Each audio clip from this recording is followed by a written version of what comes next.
Siberia, 2022. A gold miner's shovel hits something that stops him cold. Not rock, not dirt, fur. He brushes it away, and staring back at him is a face, perfectly preserved, pink skin, intact eyelashes, a baby woolly mammoth, frozen mid-breath, looking like it died this morning. Scientists flew in within 48 hours, and what they found inside that body, something no fossil could ever contain, is what sent a chill through every lab that received the report. But here's the part that doesn't make the headlines. This wasn't the most disturbing discovery of the year, because somewhere in the deep Arctic tundra, trail cameras and drone footage picked up something moving through the snow that no living animal should be able to explain. But it's the footage they haven't released, the shapes moving in the deep Arctic, that's causing the real panic. The baby mammoth found in that Canadian gold mine was named Nuncho Ga, an ancient indigenous name meaning big baby animal.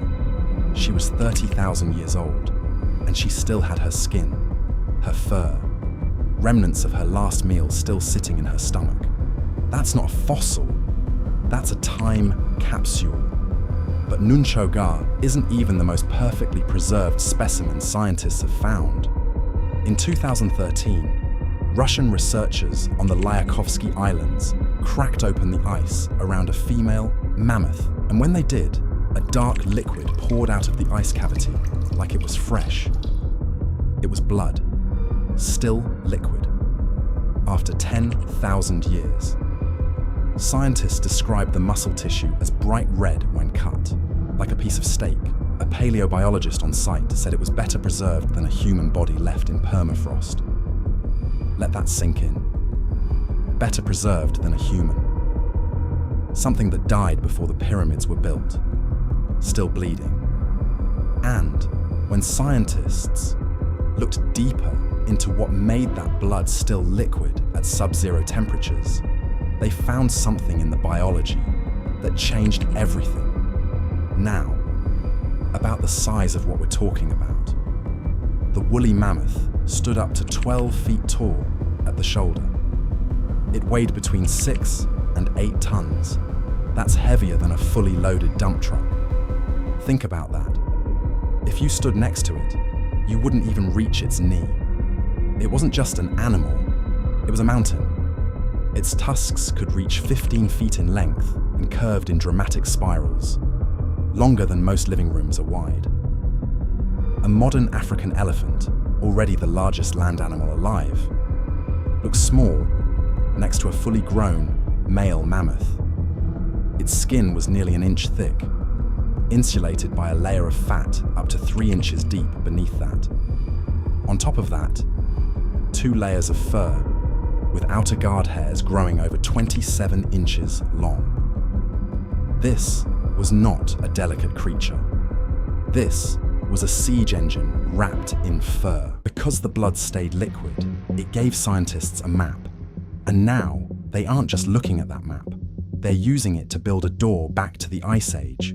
Here's what scientists found when they looked deeper into the frozen blood. The stuff that carries oxygen in their blood was built differently than any elephant alive today. It was specially adapted to release oxygen even in extreme cold. Researchers called it one of the most remarkable biological adaptations ever recorded. In plain terms, this animal's blood was designed to function in temperatures that would shut down the body of any modern elephant within hours. It didn't just survive the Ice Age, it was built for it. Every cell, every protein, every molecule optimized for a world of permanent ice. And in 2024, scientists in Stockholm pulled out a perfect 3D map of every single gene from a 52,000-year-old mammoth skin sample, the most complete ancient genome ever recovered from any extinct species. And right now, in a 55,000 square foot lab in Dallas, Texas, a privately funded team of 260 geneticists is doing something that would have been science fiction 10 years ago. The company is called Colossal Biosciences. They're funding over $600 million. Their target date for the first mammoth calf, 2028. They're not digging up bones. They're using CRISPR gene editing to splice mammoth DNA into Asian elephant cells.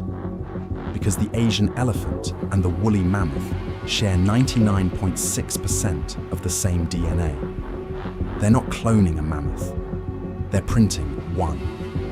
The woolly mice they created in early 2025, small animals carrying mammoth-inspired fur and cold tolerance genes, were proof the process works. The real thing is next. But while we're busy trying to print a mammoth in Texas, some evidence suggests we might not need to, because they might have never left. But here's what that lab knows, and what the textbooks don't say, about the last time mammoths actually went extinct. Every textbook will tell you, woolly mammoths went extinct 10,000 years ago. That's not true. An isolated population on Wrangel Island in the Arctic Ocean survived until just 4,000 years ago. That's during the Bronze Age. While humans were building Stonehenge, woolly mammoths were still alive. The Arctic is enormous. Vast stretches of northern Siberia, Alaska, and the Yukon have never been properly surveyed. There are valleys in that region that no biologist, no drone, and no satellite has ever fully mapped. Which is why what certain wilderness cameras and low-altitude drone surveys have captured over the last decade is so difficult to explain away. Shapes in the snow, too large for any known bear. Moving in a lumbering, deliberate gait that matches no animal on the official wildlife register for those regions. Soviet-era expedition reports from the 1940s described encounters with enormous, fur-covered creatures in remote Siberia that local guides refuse to approach. Officials call it misidentification, shadows, ice formations. But the Wrangel Island discovery proved one thing definitively. When populations are isolated enough, mammoths survived far longer than anyone thought possible, thousands of years longer. And here's the thing about the permafrost melting across the Arctic right now. Scientists aren't just finding bones anymore.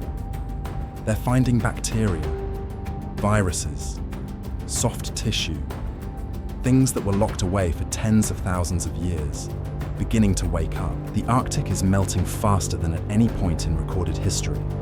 Every year, another layer of permafrost gives way, and every year, something new comes out of the ice. 2013, liquid blood. 2022, a perfectly intact baby mammoth with stomach contents still inside. 2024, a complete 3D genome from a 52,000-year-old skin sample. 2025, living mice walking around with mammoth traits. The question scientists keep dancing around, the one nobody with a government grant wants to say out loud, is this. In 4 million square miles of Arctic wilderness, with permafrost thawing in ways we've never seen before, what else is still in there? We went from, we'll never have mammoth DNA, to, we're building one in a lab in less than a decade. The footprints in the Yukon keep getting found. The drone footage stays under review, and the ice keeps melting. We aren't finding bones anymore. We're finding them. But the mammoth wasn't the only thing the ice was hiding, because if the prey is returning, so is the predator.